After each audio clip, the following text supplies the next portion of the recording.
ఇలా కాలు ఇరిగిపోయింది, లోపల రాడ్ ఉంది, రాడ్ పెట్టి ఆ రాడ్కు కాలును ముడేసి డాక్టర్లు ఈ మాదిరిగా ఉన్న పరిస్థితిని చూస్తే పోలీసులు ఆ కాలు మీద కాలు పెట్టి నడి రోడ్డు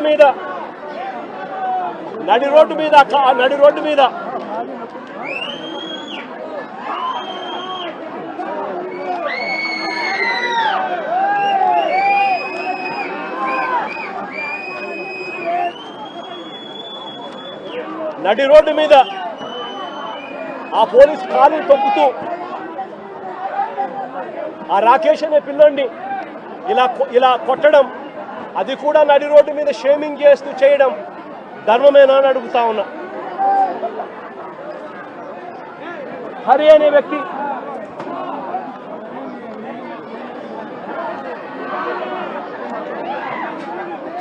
హరికృష్ణ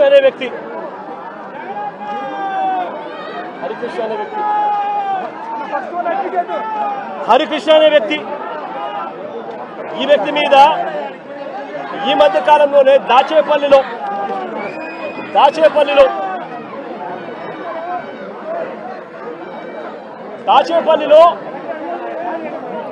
హరికృష్ణ అనే వ్యక్తిని తప్పుడు కేసు పెట్టి ఈ మధ్య కాలంలోనే దారుణంగా సిఐ క్వార్టర్స్ లో పడేస్తే, ఇంత దారుణంగా కొట్టి పడేస్తే వారి తల్లిదండ్రులు గ్రామస్తులు వచ్చి ఆందోళన చేసి ఈ పిల్లాడిని రక్షించుకున్నారు.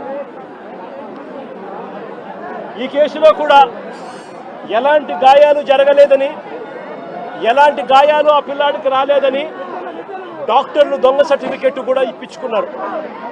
ఆ పిల్లాడు ఈ రోజు కూడా నడవలేని పరిస్థితిలోనే ఆ పిల్లాడు ఉన్నాడు. రాజమండ్రిలో పులిసాగర్ అనే సోషల్ మీడియా యాక్టివిస్టు, రాజమండ్రిలో పులివీరన్న అనే పులిసాగర్ అనే సోషల్ మీడియా యాక్టివిస్టు ఈ పిల్లాడు కూడా దళితుడే. ఈ పిల్లాడిని కూడా ఇదే మాదిరిగానే పోలీస్ స్టేషన్లో అగ్ననగ్నంగా ఈ పిల్లాడిని రాత్రంతా చిత్రహింసలు పెట్టారు. పోలీసులా వీళ్ళు రాక్షసులని అడుగుతా ఉన్నాం. సోషల్ మీడియాలో ఈ పిల్లాడు క్వశ్చన్ చేసిన దానికి ఈ పిల్లాడి పరిస్థితి రాజమండ్రిలో ఇది. ఆడపిల్లలను కూడా చూడకుండా సుధారాణి అనే వైఎస్ఆర్సీపీకి సంబంధించిన యాక్టివిస్టు, కృష్ణవేణి అని వైఎస్ఆర్సీపీకి సంబంధించిన ఇంకొక మహిళా యాక్టివిస్టు, వీళ్ళిద్దరూ కూడా ఆడపిల్లలను కూడా చూడకుండా నెలలు రకరకాల పోలీస్ స్టేషన్లు వీళ్ళని తిప్పారు. రకరకాల పోలీస్ స్టేషన్లలో వీళ్ళ మీద కేసులు నమోదు చేస్తూ వీళ్ళను తిప్పుకుంటూ వచ్చారు. నేను అడుగుతా ఉన్నా, డెమోక్రసీలో మనం ఉన్నామా లేదా అన్నది ప్రజలందరూ కూడా ఆలోచన చేయాలని అడుగుతా ఉన్నా నేను అందరినీ కూడా. రాష్ట్ర వ్యాప్తంగా కూడా ఇలాంటి ఘటనలు జరుగుతూ ఉన్నాయి. పోలీసులు తెలుగుదేశం పార్టీకి సంబంధించిన రెడ్ బుక్ రాజ్యాంగాన్ని అమలు చేయడంలో నిమగ్నమై ఉన్నారు. మొట్టమొదటిసారిగా రాష్ట్రంలో ఈరోజు చూస్తూ ఉన్నాం, తెలుగుదేశం పార్టీ సాక్షాత్తు సిఐల్ని, సాక్షాత్తు డిఎస్పీల్ని, సాక్షాత్తు ఎస్ఐల్ని ఉపయోగించుకుంటూ పోలీసులను కలెక్షన్ ఏజెంట్లుగా వాడుకుంటా ఉన్నారు. ఎమ్మెల్యేలు వ్యాపారం చేస్తారు. మద్యం దగ్గర నుంచి, ఇసుక దగ్గర నుంచి, మట్టి దగ్గర నుంచి, నియోజకవర్గంలో జరుగుతూ ఉన్న ప్యాకాట క్లబ్బుల నుంచి అన్నింటిలోనూ కూడా ఎమ్మెల్యేలు దగ్గరుండి నడిపిస్తారు. పోలీసులు దగ్గరుండి వాళ్ళకు ప్రొటెక్షన్ ఇస్తారు. దగ్గరుండి పోలీసులు వాళ్ళ దగ్గర నుంచి మామూలు వసూలు చేస్తూ ఉన్నారు.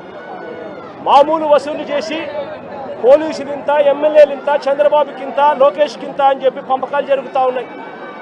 రాష్ట్ర వ్యాప్తంగా ప్రతి నియోజకవర్గంలో ఇదే జరుగుతూ ఉన్నాయి. ప్రతి గ్రామంలోనూ బెల్ట్ షాపులు కనిపిస్తూ ఉన్నాయి. ప్రతి మందు షాప్ పక్కన పర్మిట్ రూములు లేకుండా ఇల్లీగల్ పర్మిట్ రూములు కనిపిస్తూ ఉన్నాయి. ప్రతి పర్మిట్ రూముకు డబ్బులు తీసుకుంటా ఉన్నారు. ప్రతి బెల్ట్ షాప్కు పోలీసులు డబ్బులు తీసుకుంటా ఉన్నారు. ఎమ్మెల్యేలకు డబ్బులు ఇస్తున్నారు. చంద్రబాబు నాయుడు గారికి ఇంత, లోకేష్కి ఇంత కలెక్షన్లు జరుగుతూ ఉన్నాయి. ఇసుక, పేకాట, మట్టి, సిలికా, క్వార్ట్స్, లాటరైటు ఏది వదలకోకుండా నియోజకవర్గంలో ప్రతిదీ కూడా వసూళ్లు కార్యక్రమం జరుగుతూ ఉన్నాయి. నేను అడుగుతా ఉన్నా, అసలు రాష్ట్రంలో ఇలాంటి పాలన జరిగేటప్పుడు పోలీసులను ఉపయోగించి యూనిఫామ్ తొడిగి వాళ్ళను దొంగల ముఠాలో భాగస్థులుగా చేసి వాళ్ళను వాడుకొని రెడ్ బుక్ రాజ్యాంగం నడుపుతా ఉన్న ఈ రాష్ట్రంలో లా అండ్ ఆర్డర్ అనేది ఉందా అని చెప్పి నేను గట్టిగా ప్రశ్నిస్తూ అడుగుతా ఉన్నా. నేను ఒకటే చెప్తా ఉన్నా, ఈరోజు ఈ పిల్లలకు జరిగిన అన్యాయం ఏదైతే ఉందో నేను ఈ పిల్లల్ని వెనకేసుకొని రావడం లేదు. పిల్లలు అన్నాక వీళ్ళు వయసులో ఉన్నప్పుడు ఏదేదో కేసులు పడిండొచ్చు, గొడవలు జరిగిండొచ్చు, కేసులు పడిండొచ్చు, కేసులు ఉండిండొచ్చు. ఆ కేసుల్లో ఎవరిది న్యాయము ఎవరిది ధర్మము అని చెప్పి నాకు తెలియదు. నేను దాన్ని వెనకేసుకొని రావడం లేదు. కానీ ఒక పద్ధతి అనేది ఒకటి ఉంది అనేది మాత్రం ఖచ్చితంగా చెప్తా ఉన్నా.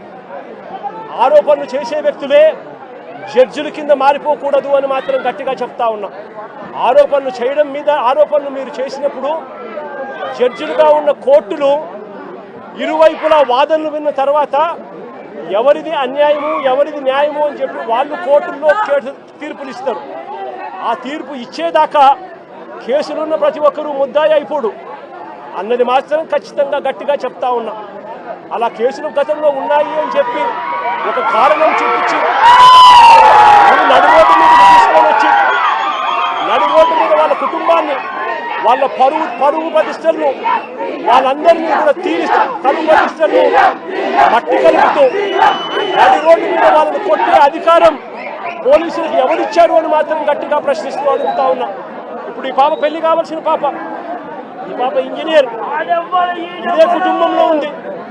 వీళ్ళ కుటుంబానికి సంబంధించిన పరువు ఎవరు తీసుకొని ఇస్తారు అని చెప్పి నేను అడుగుతా ఉన్నా. ఈ రకంగా వీళ్ళ కుటుంబాలతో ఆడుకోవడం ధర్మమేనా అని మాత్రం ఖచ్చితంగా అడుగుతా ఉన్నా. రాకేష్ చెల్లెలు engineer, Victor junior advocate, Victor చెల్లెలు కూడా ఇంజనీర్, విక్టర్ వాళ్ళ నాన్న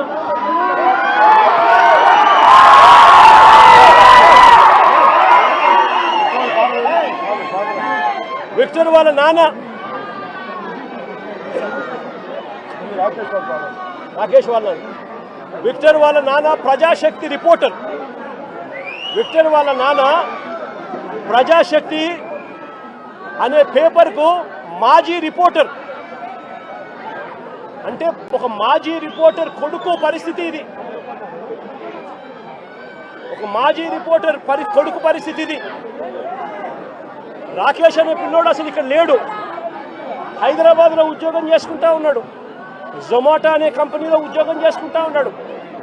ఆ పిల్లాడు ఇక్కడికి వచ్చినప్పుడు జరిగిన ఘటనలో ఆ పిల్లాడిని బ్రాండింగ్ చేసి ఆ పిల్లాడి కుటుంబానికి పరువును కూడా తీస్తూ ఉన్నారు. ధర్మమేనా అన్నది ప్రతి ఒక్కరూ కూడా ఆలోచన చేయమని కోరుతా ఉన్నాం.